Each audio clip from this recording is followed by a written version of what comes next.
Hello, hello. Welcome to this episode of the podcast. I am so excited for all of you that are watching and listening today because you are in for a treat. We are going to learn all about etiquette, tea parties, table placements, what you need to do when you go to a nice restaurant.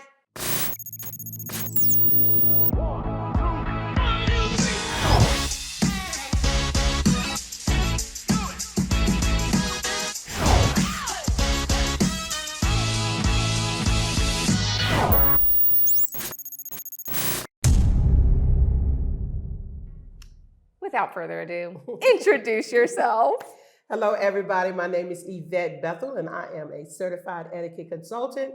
And what I do is I teach etiquette skills to youth and adults, and it helps build self-confidence. Yes. It promotes growth in your personal and your professional interactions. And just that small little bit, everybody can use etiquette. Some form of etiquette. And when we think about etiquette, we always think about the dining part, but etiquette is so much more. It is so much more. And we talked before we started recording. What are the three pillars of etiquette? The three pillars of etiquette are respect, consideration, and honesty. Mm-hmm. And I always like to tell people that before you open your mouth to say something about somebody else, first of all, ask yourself three things. Is it necessary? Is it kind? And is it true?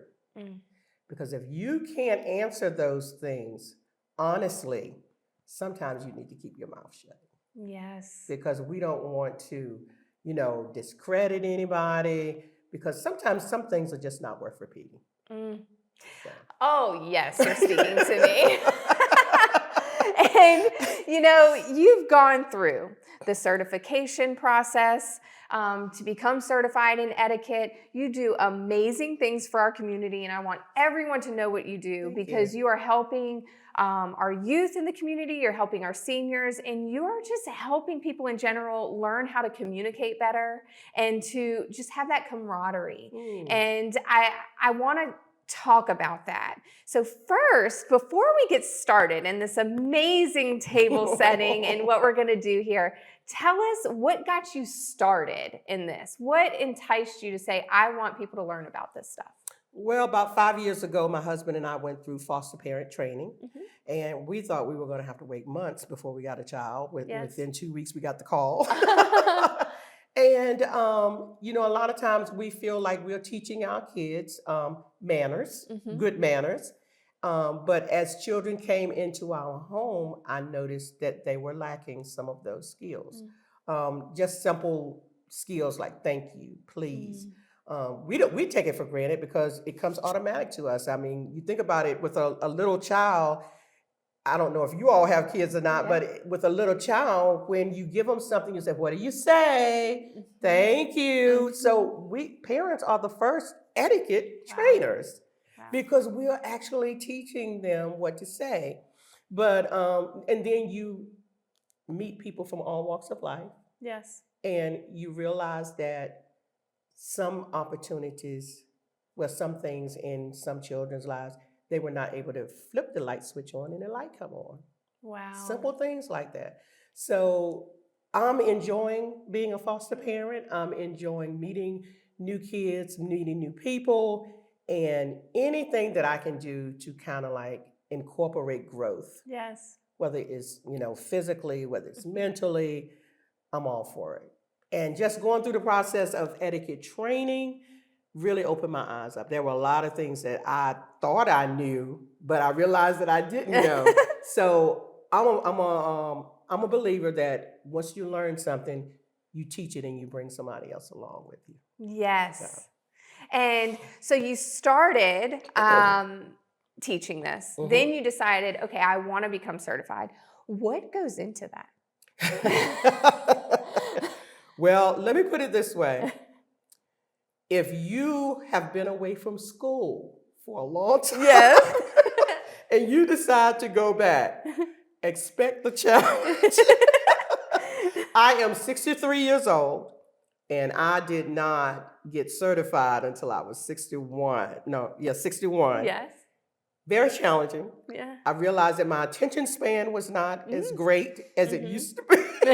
I realized that I had to do little tricks to be able to hold the information. Yes. And I found myself writing everything down. Of course. But it was so intriguing because even the simple forms of etiquette, I thought I knew. But when you get into fine dining, you realize that there's a little bit more to it as to where you put your silverware and different things like that. And even with the tipping, because I apologize ahead of time because there were times when we would go out and we would get bad service. Sure. And I'll say, I hope they know they're not going to get a tip. Yeah, I hope we all haven't been there, but to experience bad service. But it happens. It does happen. But what we have to realize is, sometimes it's good to write on the receipt. You have such a beautiful smile. Oh, wow. You should smile more, but go on and leave the tip. Or pull the person aside and say, you look like you may be having a bad day, because we don't know what's going on with the person. So we really have to support one another. And that's one of the things that I learned in the etiquette training. Yes. Don't ever get to the point where you don't leave a tip at all. Leave a tip, but the other part of the tip may be that you want to encourage the person. Wow. Yeah. And how far that could go. Yes, most definitely. I always say in the business, no one ever goes to work saying, I'm going to do a bad job today. That's right. I agree. No one does that. Everyone is trying to do the best job that they can. And, sometimes you're going through it and it makes it very difficult to do that. So to be able to, pull them to the side or write that nice note, you never know what that will do for someone. Because really, we don't know why they even have that job. I always tell people, this may be the only place that they could work, and it may not pay the bills, but this may be the only place that they could work and not have to have a babysitter. Right. The hours that they're doing. I said, but it made me look at things so differently. It is true. I mean, just going through the etiquette class, it made me look at things for what if, or what's the lesson here? Because a lot of times things keep happening over and over to us over and over again because we don't get the lesson. So get the lesson, and then we'll be better. My slogan for my business is All Forks LLC. Look it up, it's linked. The slogan is, nothing changes until I change. Because even if we think that somebody else have a bad attitude, even if we think people don't treat us fairly, if we start treating them fairly, what do you think may happen? It could be a domino effect. So start with ourselves. Look within. Whatever we see that we don't like in somebody else, change it in ourselves first. Wow. And, you work a lot with our youth and in our community. And I know you had mentioned, confidence. And so talk about confidence and what you're seeing in our youth. And are they lacking that from a lot of them that you see? I look at children where, I had one class, and this guy, young guy, he was about 14, 15. And I went around the room and I asked him, I said, if you could change anything about yourself, what would you change? And this guy said, I wouldn't change anything. I think I'm wonderful. And I was like, what confidence you have? You go. And I mean, really, he spoke with such authority. And then later I found out that he's really going through something. However, what an opportunity to encourage yourself. So we can tell when a child is lacking confidence, the way they stand, the way they walk. If you walk up to a child and they continue to hold their head down, there's no confidence there, But when you are able to stand straight and walk, and when you walk into a room, I always tell them, once you got it and you know it, you own the room. When you walk in a room and people take notice of you, not because of bad behavior now, but because you carry something that lets people say, I want to get to know that person better. That's the confidence. So a lot of times we have to encourage our youth. Everybody have something. Everybody have a skill that they're good at. They may not have tapped into it yet. So we as adults, and I love being that advocate for kids to help them find their niche. I love it. And when they find it, that's when the confidence starts building. Yes. So it's just the little things. People think making your bed every day is not a big thing. But you've accomplished something. That's the first thing that you've accomplished today. So you can move on from that. I just like little things to encourage kids to just, and that's where the self-confidence comes from, knowing that you can. Wow. And once you believe that you can, and that's when they start sitting up straight and walking and eye contact. Because if you talk to a child and they continue to look down, there's no self-confidence there. Wow. I feel so inspired. I am in awe of you. And I want to become more confident when I go out to eat and see these table settings and all of these things in front of me. And I don't always know what to do. And so I want you to teach us today how to go to a fine dining restaurant and what to look for and how to navigate a table setting. Okay. So before we go to a fine dining, let's say you are invited, you are invited to someone's home who's hosting. Oh, yes, let's do that. And there's formal dining there. If there's ever any question, always watch the host or hostess. Okay. They are going to set the tone. And I always tell people that you don't start eating until everybody is seated at the table.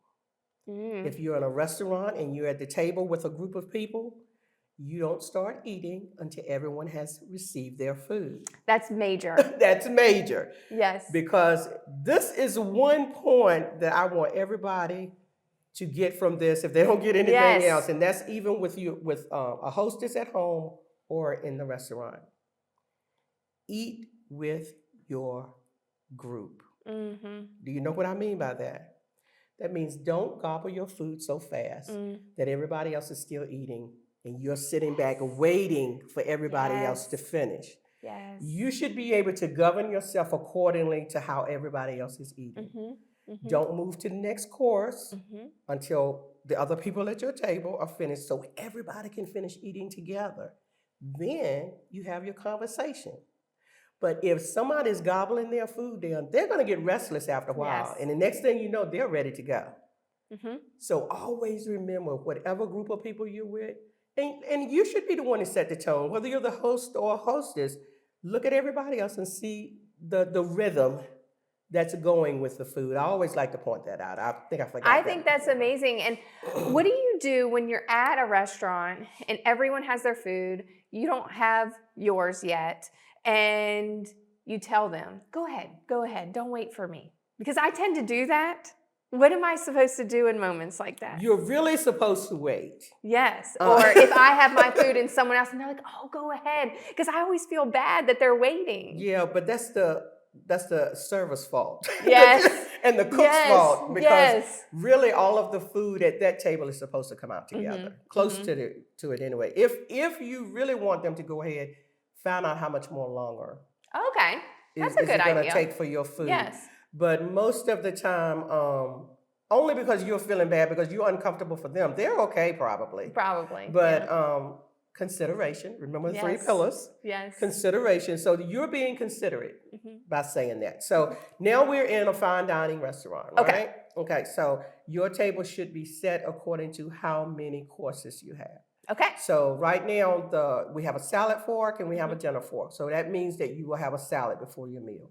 Sometimes your salad is served in a bowl. Sometimes your salad is served on a plate. Sure. According to this setting, you're also going to have soup. Now, a lot of times they will bring your soup out to you. That's why I don't have two bowls sitting here. Yes. And then you have your dinner spoon. And then you have your knife. Now, one thing I do want to tell you about your fork. Yes. These are called tines. Okay. And when you get, I'm going to treat you like I treat my children I teach. So when you get ready to cut your food, your tines always are down on the plate. And then when you pick up the knife, you're going to hold the knife slightly over your index finger. And you cut crossways. Okay. So not in between the tines. Not in between the tines. You cut it crossway. And when you put your knife down, we as Americans, we're going to take the fork and put it in our right hand and eat. If you were European, when you cut your food, you would eat in the left hand. So just remember, if we're Americans, we all, after we cut our food, we put it in the right hand and then we eat. Okay. And then when you put it back down, of course, you're resting. Just always remember your fork and your knife. If you're not finished eating, say for instance, you just put a bite in and you're chewing your food. So put your silverware down, but keep it straight because that's letting the waitress know you're not finished eating yet. Okay. You're resting. You're chewing, right? Okay. So once you finish, 10 o'clock and 4 o'clock, lets the waitress know that you're finished. So she may come and take, let's say this is a salad. She'll take the salad away and she's going to take all the silverware that's on that plate away. Okay? So do not let a waiter or waitress ask you if you want to keep your fork. Because if you keep your fork, you've got to put it back on the table, right? We don't want to do that, okay? Your silverware, once it leaves the table, it does not go back on the table. Okay? So when you first get there, of course, you're going to take your napkin and you're going to lay it gently in your lap. Don't pop it. Don't pop it. Don't do that. Lay it gently in your lap. Men, do not tuck it up here to keep your tie from getting. Because if you're sitting up straight and you're taking small bites, you're not going to have to worry about it falling. You're not going to have to worry about it getting on you. Even if you're eating soup, you are going to always take your soup spoon and you're going to grab it away from you. Okay. And when you do that, there's nothing left on the spoon, so you don't have to worry about anything wasting on you, okay? And so once we get used to practicing our habits, our skills, once it becomes a skill, it becomes a habit. And so you're going to do it without even thinking about it. Right? So when you get there and there's a coffee cup, most fine dinings, when you get there, the coffee cup will be turned down. If you're not going to drink coffee, don't turn it up. Okay. And when the waiter come back and they see that the coffee cup is still down, they will take that away because that's less dinnerware that you need. Right. And always remember that if you put your 3 fingers together with your thumb and lift your finger up, if you're not sure what silverware go on which side, you're making a D. That's for drinks. So your liquids go to your right. Okay. If you're setting your table at home and you don't know what side the spoon or the fork goes on, just to let you know it's a D for drinks, so that's liquid. So your spoons will go on that side. But if you make the B, the B, then that's bread, so that's a solid food. So your forks will go on the left.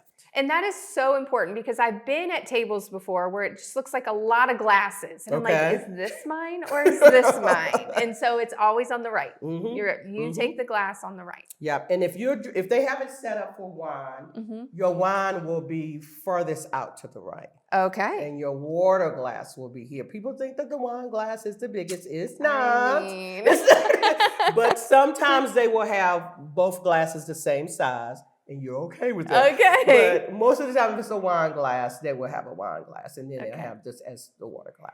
And then when they come and ask for your drink order, if you do not order wine, they take that glass away. Is that correct? All of them don't, but they should. Okay. Because you're trying to eliminate the dinnerware. Okay. As you go through each course, your place setting is supposed to be eliminating the whole time. Okay. Yeah. So when you get down and you finish, there should be nothing in front of you.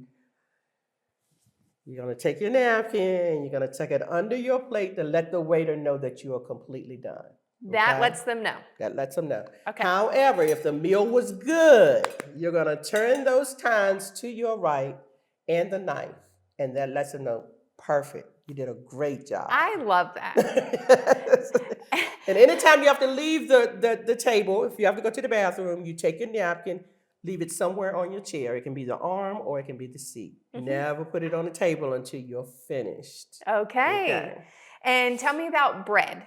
Okay, bread. So you may get a basket of bread, Yes. or you may get a plate. It will be, it's solid, so what side is it going to be on? It is going to be on the left. That's right. And you may have bread. the knife there. So let's say this is a basket of bread. Okay. And we're going to pass the bread around. So I'm going to pass it around And to tell us you. about which way do I pass it? You always pass to your right. Okay. Even if the person is like you sitting Yes. next to me, let's say it's 3 of us at the table. Yes. And if that person is sitting there, they will get the bread and then they will pass it on around to you. If it's only 2 people at the table, you still don't reach across the table. Okay. You reach around to give them. It's just poor manners to reach across the table for anything. That's anything. Okay. So when you're breading, when you're putting butter on your bread, do not butter the whole piece of bread. You know, I need to learn this. You break a piece of bread, you put some butter on it, and you put that piece in your mouth. You do not butter the whole thing of bread. And I don't know why people think that they should do that, because what are you really doing with it? After you butter the whole piece of bread, what do you do with that whole piece of bread that has butter on it? You're not putting it all in your mouth at one time. No, I'm not. I'm making a mess. That's what I'm doing. I'm making a mess. Because you think about it, you may not even need butter on all of the bread, because you may only just eat a little bit of bread. You may not need let's not waste food, people. And then I guess it's not, and you put the butter on the plate that you want for that bread, right? That's so right. you're not continuously. And that's why everybody have their own knife, because you're not getting, the butter should have its own knife. So you use that knife to put the butter on your plate, but you use your knife to put the butter on your bread. I'm learning a lot today. I have not had the best etiquette at restaurants.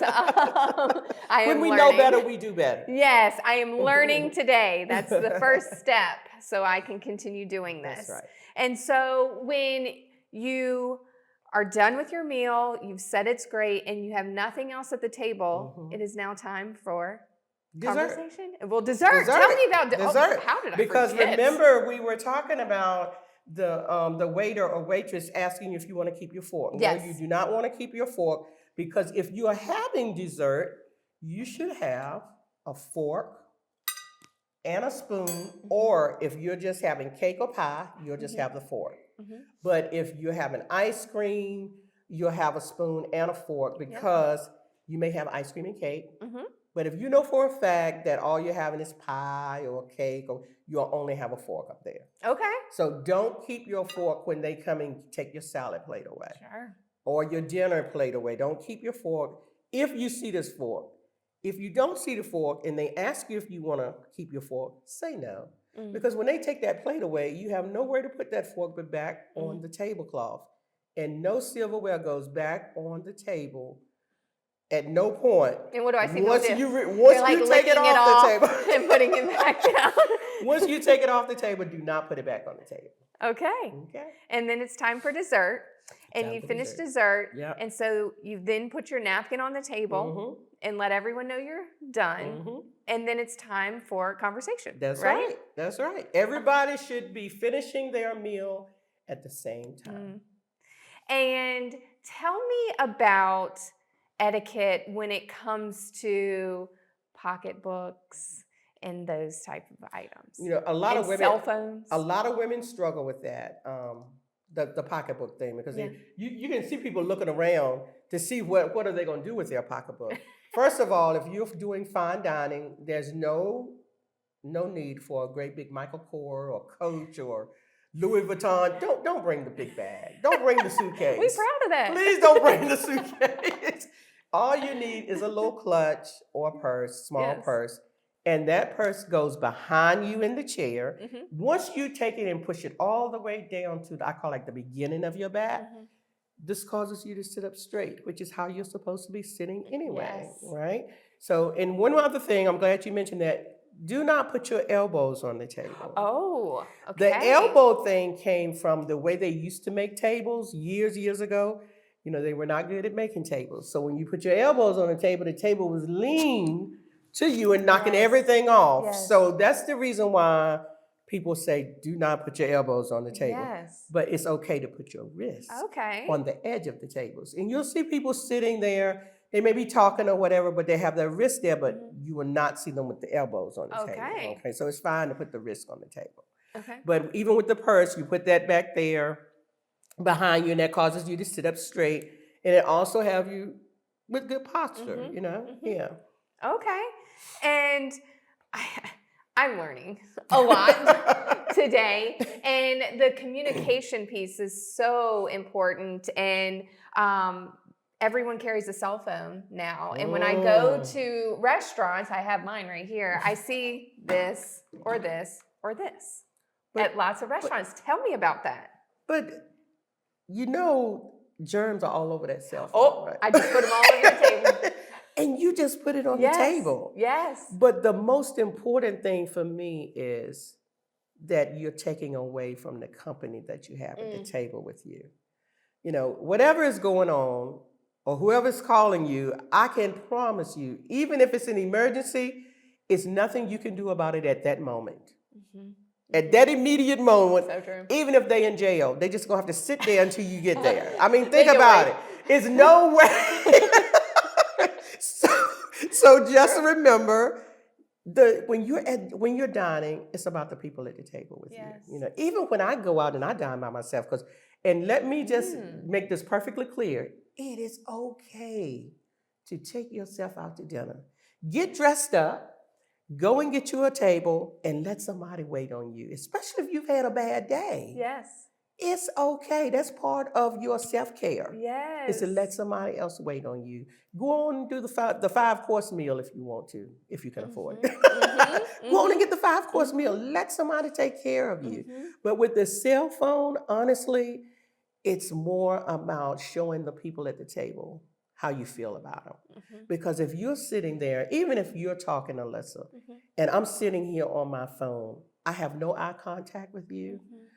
I'm really not listening to you. I can say I'm listening to you, but am I really?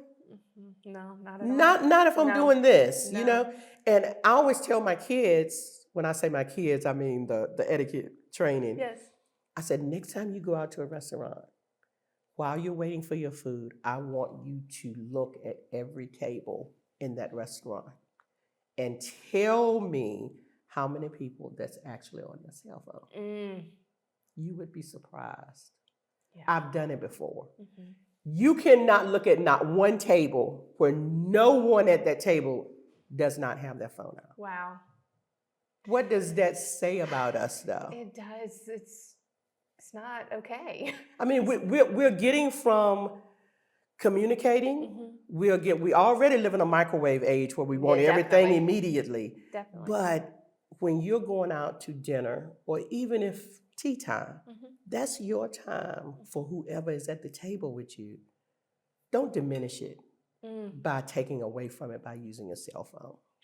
And you are all about connecting with people. Yes. And you are leading me right to the next step here in tea time. And I drink tea every single day. I love tea. And you are bringing people together through tea. So I want to talk about this in the proper etiquette for a tea party. So let's get this set Always up remember here. that whoever invites you to tea is the host. So they serve whoever they have invited. They do the serving. All the time, and you set the tone for everything that happens since you're the host. So we have a couple set up here, but we're going to do a new little batch here. So do you grab from up here because you don't want to grab the mouth of the teacup. So I do this and hold this. Hold the top. And pour it. I'm going to put the spoon in. Oh, the spoon. See, I'm learning today, everyone. Right here. And pass it to you. Yes. Does it matter which way? It doesn't matter how you pass it, because once I get it, I always put the handle to 3 o'clock. Okay. Just for myself. This is a beautiful tea set, by the way. Okay. Now, before we get started on how to do this, I want to know what is the history behind tea time? Okay, well, the Duchess, she realized that when the men go out in the fields doing their work, it was so late sometimes they wouldn't get back till 8 o'clock. Well, she's had her lunch at 12. Yeah. she's got to wait 8 hours before she have her meal again. Mm-hmm. So she would start sneaking little snacks, and then she would start making her some little tea, and that was to hold her over until the Yes. men came back, and then everybody would sit down to it. And it, of course, there's a difference between high tea and noon tea. Mm-hmm. A lot of people think that the high tea is like at noontime, but Mm-hmm. it's not. The high tea is later in the day, like 2 Okay. or 3 o'clock. So then she realized if she's hungry, then somebody else may be hungry. So she invited a friend over. Mm-hmm.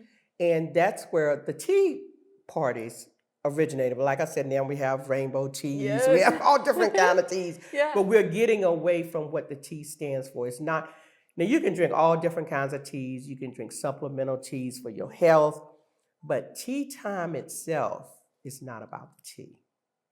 It's about you reflecting. Because a lot of times people think about, they can't take that time for themselves because they're thinking about, oh my, when I get out, what I got to do when I get off work? Yes. What have I got to do? Oh, when the kids get home from school, do I have enough? Do I need to go to the grocery store? So you're already thinking, when it get to be 2 or 3 o'clock and you only got a couple of more hours to work, your mind is already on what you got to do when you get off. So just taking a couple of minutes to reflect just on yourself. And sometimes it's hard to do because we let other stuff get in, but get in the mood. A lot of times people will do it in the mornings, depending on how their day is, like coffee break. Yes. That's a perfect time. If you don't drink tea, use your coffee break. But tea time is more about the reflection. It's really not about that. And then when you invite people over, it's about the fellowship. So, I mean, you can grow or increase that relationship just through tea time. Yes. Think about if you haven't talked to your girlfriends in a month and you say, hey, let's have tea about 2 o'clock. And nobody's going to ask you what kind of tea are you serving. No. Nobody cares what kind of tea. They're absolutely thrilled that you invited them. Because we're getting ready to spill the tea. That's right. so, you know, I always tell people too, get back to eating at the table. Yes. Because we're in a paper plate age now. Everybody wants to grab a paper plate. Yes. And this is so funny. I maybe shouldn't say this, but say it. But at my house, I eat out of a real plate for every meal that I eat. And my husband is like, why are you dirtying about on dishes? And I said, but I gotta wash the dishes anyway. Yes. You know, if I use the pot, I gotta wash the pot or put it in the dishwasher. Yes. And then we have foster kids, so they're grabbing a paper plate, and they'll say, "But Miss Yvette, why are you not eating out of a paper plate?" I said, "Well, you do know you have to wash the dishes regardless of what kind of plate I eat out of." I said, "So you might as well go on and eat out of a real plate." Yeah. Personally, I think the food tastes better on a real plate. I love this. Not me eating on a regular plate every day now. But do you realize that when the family is sitting at the table, or if your kids are grown like mine out of the house, and you and your spouse are sitting at the table, that's the time that you catch up on things. It is. So if you're grabbing your plate and you're eating in this room and he's eating in this room, or when do you get a chance to talk? It's true. We need to true. bring the dinner time back. Well, that's a whole different segment. It is. And I mean, I'm going to have to bring you back on just to talk about that because I need advice in that too. Yeah, I mean, that's the time that you talk about how the day has gone. Don't use it for talking about bills. Don't use it for that. Don't use it. But talk about the positive things that has gone on during the day. And even when you have kids and grandkids, use that time to find out what's going on with them. Everything is about building relationships, especially in the etiquette world. Even in the business world of etiquette, you know, you think about it, it's about building relationships, showing courtesy, you know, being courteous to one another. All of that is building relationships. That's what etiquette is. Well, let's learn how to have a tea time. Okay, so the first thing we're going to learn is how to hold your teacup. Okay. So always start with these 2 fingers. Okay. The middle finger and the index finger and your thumb. Okay. So you're going to grab the handle with those 3. And it's okay if the finger goes through the hole. It's okay. But just hold those. And then I always tell people, once you pick it up, take your ring finger and your pinky. So you don't have your to pinky hold the cup. Do not stick that pinky out. Who said that anyway? Where did that come from? You do not. Come on now. You do not stick the, and then you just sit and you don't slurp. Okay. You turn the cup up so that the Delicious. tea meets your lips. Okay. You don't slurp. Okay. There you go. Mm-hmm. And then you bring it back down. And if you happen to have to stir it, you don't go around in the cup. Okay. If you're cooling your tea off, it's 12 o'clock, 6 o'clock, up and down. Okay. And when you finish, of course, you always put it in the saucer. Do you know what the saucer is really there for? I always like to ask this question. Do anybody know what the saucer is usually for? Is it for the spoon? For the overflow. Oh, the overflow. Because sometimes people will pour too much coffee in their cup or tea in their cup. And if you don't have the saucer, where does it go? It goes on the table. But it also is there for to hold your spoon, or if you use a tea bag, you will take that tea bag and you'll put it in the saucer. Okay. You never walk around, if you're at a tea party, you never walk around with your cup in your, if you're at the table, you never pick your saucer up with your cup. Okay. The only time you do that is if, say, you're at a garden party and you're walking around. Right. Because once you sip, you've got to have somewhere to put the cup. Yes. So if you're walking around and you're, entertaining and you're talking with somebody, it's perfectly fine to carry the saucer with it. But if you're at the table, you never pick the saucer up with the cup. Wow. That's amazing. And you teach this. Yes. And so tell me about the classes that you have and what you have coming up. Oh, okay. Because you have excited. great things coming up. Well, I started doing different events. Yes. Because with any business, you have highs and you have lows. Yes. So I started doing different events to fill in those gaps. One of the things that we did was, of course, a women's empowerment tea party. That was last year in July. And the one that I'm most proud of is our caregivers event that we did in November.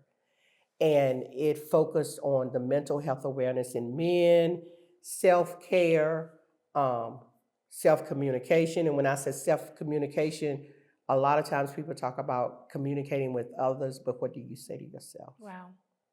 What do you tell yourself about yourself? And that was inspiring.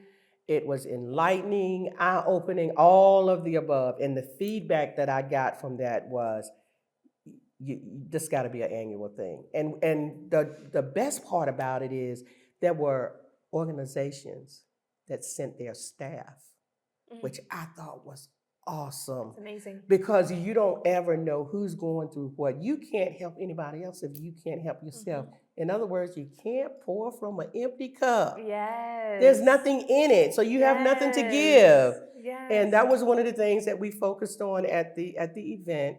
So for the things that are coming up, I did the Women's Empowerment Tea Party last year, but I found out that with a lot of people, you kind of don't have the connection. Don't get me wrong, it was a great event. It was a successful event. We had speakers, but I'm looking for the things to help build relationships, the more intimate tea parties. So that's one of the things that are coming, that's coming this year, that if you want to get a couple of girlfriends together, if you want to do a young girls tea party, you bring me in. I will be your event planner. I will plan everything down to the food, the events, the trivia games. If you want trivia games, I do it all, and I do it all in the comfort of your home. That is amazing. I am trying to think of everyone that I can invite over for our girls' night and have you put it all together for us. That's so cool. Yes, and it's about the communication and the relationship. I'm more about building the relationships with people. I think that we get so caught up with the stuff that's going on in the world. Life is hard enough as it is, So let's just have fun and engaging in one another and just being together, and that's what I really want to do, is just bring people together. I feel it, and you are so inspiring to me. And what is next for Yvette? I'm really looking to get contracted with the government. Yes. To go into the universities, to prepare the kids for the interviews on their I love jobs. that. Teach formal dining. Yes. In the universities. I did do a tea party etiquette for Avery University last year, and with their international students, loved it. And I just getting a taste of that and seeing the eyes open up and learning how to shake hands wow, and yeah. look people in the eye and realize that you don't have to do all of this to shake hands. 1 or 2 times is good. And the conversation that you should have, how to eat when someone invites you. If they want to interview you for a job, they may want to do it over lunch. And I tell them, don't order the spaghetti because you're going to be, wondering if the spaghetti is going to fall on you. You order a food that you can take small bites. Yes. Learning how to pause in between the bites. So all of that, that's what's next for me that I'm really pushing for, is to get government contracted just so I can go into different areas other than our little town. I love our little town, Yes, you do. but I do want to branch out. I just feel like this is something that's really needed. I really do. And I am working on, this is all new to Halifax. Okay. I mean, we've had it here before, but I'm working on having a scavenger hunt for the town. Yes. I want the town to register for it. Hope we're shooting for March. Let's hope. We're shooting for March, and I have the people at the visitor center that's helping me with it. And this is just to get you together with a group of people that you would not normally hang out with. Yes. And you're gonna have to find the answer to all these riddles, and you're gonna go to different places, but it's gonna include the whole county. I love that. Yes, so that's what I'm working on, and that's an event that I want to just bring the town together, and I'm excited about it. I've talked to a couple of people that's on board with me, because I'm a firm believer. If you want to go fast, you go by yourself, but if you want to go far, you take somebody with you. And I'm all about we all can get something out of it because it's enough for everybody. There is. It really is. It's enough for everybody. You are one of the most positive people that I've ever sat down with. I could talk to you for hours and hours. Wow. I want to continue the conversation even after this because I think there are so many things that I want people to know about, I want to learn more about, and I really appreciate you spending time with us today and teaching us all of this. And I'm going to link all of this information, but you tell everyone where they can find you. Okay, well, my website is www.yvette'setiquette.net. Well, that's, .net. You can call me. I do have a business line, and it's 434-579-3927. I'm on Instagram. Yes. I have Facebook. Just look up All Forks LLC Etiquette Consulting on Facebook. Same thing on Instagram. Yes. And Alyssa will put it all in the link. But I'm excited. You can reach it. You can find me anywhere. So, and you have a newsletter coming out soon?